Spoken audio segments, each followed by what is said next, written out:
paper during pandemic times, a paper by Silvia Duranti, Giada Gardini and Rinaldo Grilli, and if I understood correctly, the presenter will be Giada Gardini. Good morning, everyone. I'm Giada Gardini. I'm a first-year PhD student from the University of Turin and Collegio Carlo Alberto. And today I will present the work Learning Losses During Pandemic Times, What Role for School Closure Choices. And this is actually a refinement of my master thesis from the University of Florence. And as just said, it is a joint work with Silvia Durante and Patrizia Lattarulo from IRPET and Leonardo Grilli and Annalisa Luporini from the Department of Economics and Statistics of the University of Florence. So let's start. As it is well established, the outbreak of COVID-19 in March 2020 triggered both an economic and educational crisis all over the world. Schools were forced to close and traditional in-person learning was replaced by distant learning. Our research focused on how the COVID-19 affected the academic performance of school-age children in Italy. And I want to point out that in the Italian context, the school closure coincided with the shift to distant learning. And our focus is on the regional heterogeneity in the length of school closure across regions. And so in the heterogeneity in the effect of COVID across regions. Clearly, to conduct our analysis, we used INVALSI data. And Italy is a very interesting case study for several reasons. The first one is that it was among the countries with the longest school closures in Europe. Another reason is that Italy was largely unprepared for distant learning because of its technological backwardness.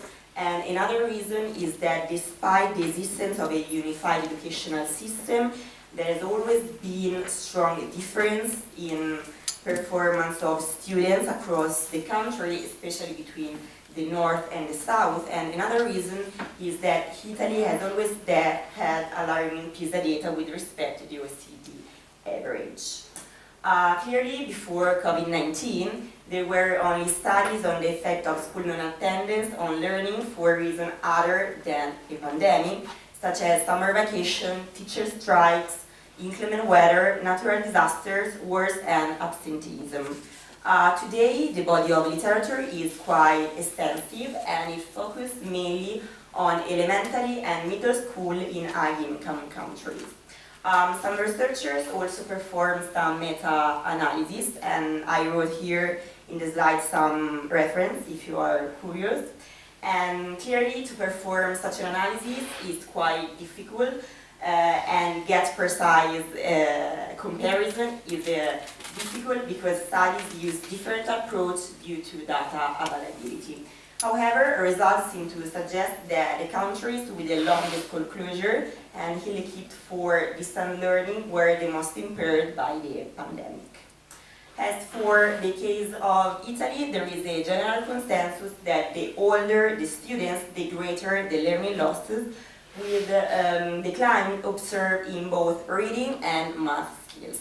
However, to date it is unclear whether COVID-19 had a negative, null, or even positive effect on reading skills of students in elementary schools. And importantly, the literature focused on the estimate at the national level and not at the regional level. There is just one exception, that is Battisti and Maggio 2023, and they count the school closure days at the municipal level, and they perform the estimation of the effect of a school closure day, but they perform their estimation just for one region, that is Sicilia. The literature also provides some heterogeneity analysis across different dimensions, such as, for instance, gender, socioeconomic background, immigrant status, parental level of education, and due to time constraint, I cannot delve into the details of each single paper. However, in this slide and in the following one, I wrote the main result of each paper.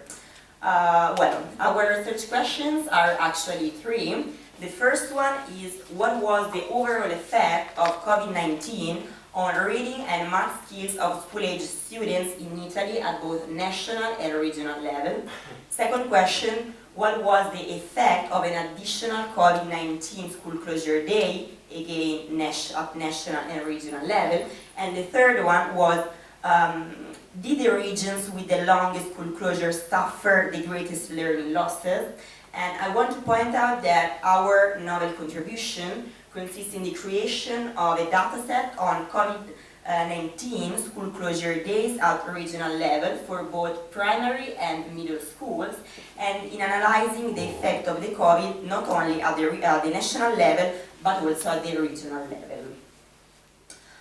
Just a few words about the governance of school closures in Italy, just for non-Italian people. And in the first wave, so February 2020, June 2020, the government did not differentiate school closure according to grade and regions fully complied with the national directives. Instead, in the following school year, so 2021, the government decided to differentiate closure according to grade and region. And why this approach? Basically to achieve two different goals. The first goal was to implement school closure just in those areas where the pandemic was really critical, was really an emergency. The second goal was to consistently ensure in-person learning for younger students regardless of the number of COVID-19 infections. And during this school year, so 2021, roughly half the region exercised some autonomy by replacing in-person learning mandated by the government with distant learning, and especially for middle school. How did we count regional level school closure days at the regional level? Well, we read so many documents, and these documents included the deliberation of regional council, approved school calendar for school year 1920 and 2021, and then we also collect government measures, ordinance of the Ministry of Health, and ordinance of regional governance on COVID-19 school closure for the period February 2020, April 2021, and then in the end we jointly reviewed all these documents. Here in the slide we have an overview of the COVID-19 school closure days at a glance, and we can notice that middle schools were closed longer than elementary schools, and that there are large differences in the length of school closure across regions. In particular, for elementary schools, days range from 65 in Valle d'Aosta to 130 in Campania, and for middle schools, days range from 70 in Liguria and Sardinia to 138 in Campania. As I mentioned before, we use INVALSI data for our analysis, and in particular, we use municipal level INVALSI data, that it is an open data. As I think that most of us in this room know, INVALSI administered tests to second and final year elementary school students, so second and fifth graders, and also to final year middle school students, so to eighth graders. And in our study, we exactly focus on these students, so second, fifth, and eighth graders. We assign each municipality the number of COVID-19 school closure day of their region, and I want to point out that this may be a potential underestimation. Why? Basically because school closure day during the pandemic varied not only from region to region, but also across municipalities within the same regions, and also across schools within the same municipality, and also across classes within the same school. So we decided to subjust the heterogeneity at the regional level. We encountered two main issues with the dataset. The first one is that the small neighboring municipalities have emerged over time. The second issue is that the dataset does not include all Italian municipalities, but just those with at least 3 schools, and this because of confidentiality constraints. So in the end, this dataset has a number of municipalities changing over time and does not guarantee a complete national coverage. So we performed some adjustment to the dataset, basically 3 adjustments. The first one is that we merged municipalities involved in mergers since the beginning of our observation period. Second adjustment, we removed merged municipalities whose individual parts are not in the dataset.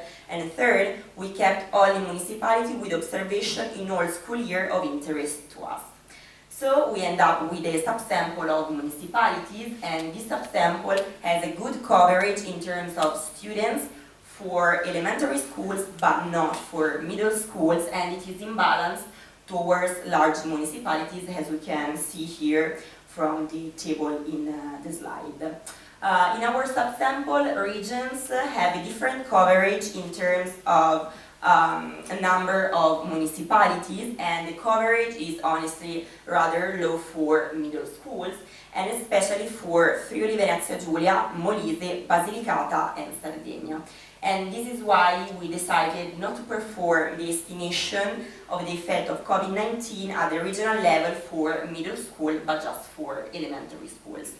In our analysis, we included all regions except for Trento, Bolzano and Valle d'Aosta, and this is because of data scarcity, basically. And finally, we also assigned the number of students to each municipality as a weight, and we got this data simply from the Minister of Education website. Well, what about our empirical strategy? We use a definitive approach, and here in the table we can see the details of our treatment group, so COVID cohort, and the control group, so pre-COVID cohort. For instance, if we just look at the elementary schools in the COVID cohort, we observe 5th graders in school year 2021 and 2nd graders in school year 17-18, while in the control group, so pre-COVID cohort, we observe again 5th graders, but in school year 18-19, and 2nd graders in school year 15-16, and we applied exactly the same logic also for middle school. We perform our estimation by school level, so elementary and middle school, and subjects, so Italian and math, and at national and regional level.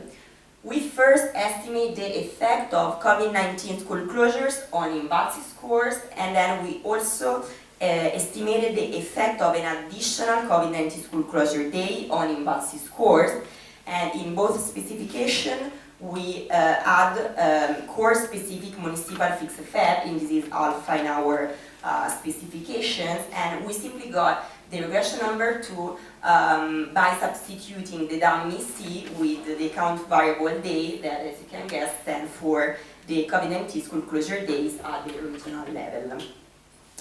Now we'll present very briefly the result, first at national level and then at regional level. So, we do not detect an effect for Italian for elementary schools. I mean, we got a positive estimate, but this is not statistically significant, while for math, we detect an average learning loss of 10.3 points. Instead, for middle school, the situation is different. Indeed, we found learning loss both in Italian and in math. In Italian, the loss is 2.4 points, while for math, the loss is 8.8 points. As I mentioned before, we did not perform the estimation at the regional level for middle school due to data scarcity, but just for elementary school. And here we can see the graph of estimate just for elementary schools.